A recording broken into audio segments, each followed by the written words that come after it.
பள்ளத்தாக்கின் வாசல் நமக்கு அநேக ஆவிக்குரிய சத்தியங்களை கற்றுக் கொடுக்கின்றது.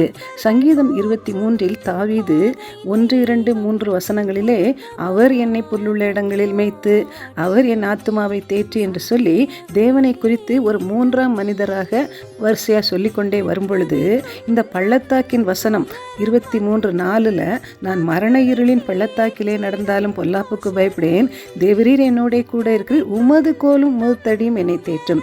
அங்கே முன்னால நின்று தனித்தனியாக ஒருவரோடு பேசுகிற ஒரு உறவாக உமது என்று அந்த வார்த்தை மாறுகிறதை நாம் பார்க்கின்றோம். 3ஆம் மனிதரை போல இருக்கின்ற தேவன் நமக்கு நாமே நம்மோடு கூட உறவு கொள்ளுகிற தனிப்பட்ட அத்தியந்த அந்தரங்கமான உறவு கொள்ளுகின்ற ஒரு தெய்வமாக இந்த பள்ளத்தாக்கிலே நமக்கு மாறிவிடுகின்றார். எனவே பள்ளத்தாக்கின் வாசல் என்பது ஆவிக்குரிய ஜீவியத்திலே நாம் தேவனோடு கொள்ளுகின்ற ஒரு தனிப்பட்ட உறவிற்கு நம்மை நடத்துகிறதாக இருக்கின்றது.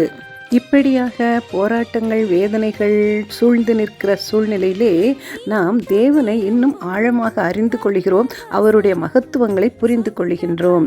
ஆதியாகமம் 22:14 தன்னுடைய சொந்த மகனை பலி கொடுக்க சென்ற அந்த நெருக்கங்களிலே ஆபிரகாம் தேவனை யெகோவா ஈரே நம் தேவைகளை சந்திக்கிறவர் என்று அவரை அறிந்து கொள்கிறான்.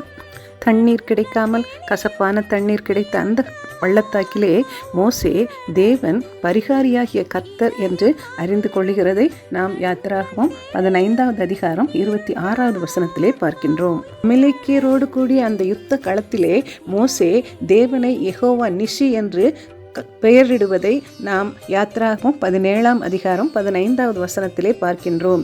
எனவே இப்படி ஒவ்வொரு போராட்டங்களும் வேதனைகளும் நமக்கு தேவனை இன்னும் அறிந்து கொள்வதற்கு நம்மை நடத்துகின்றது.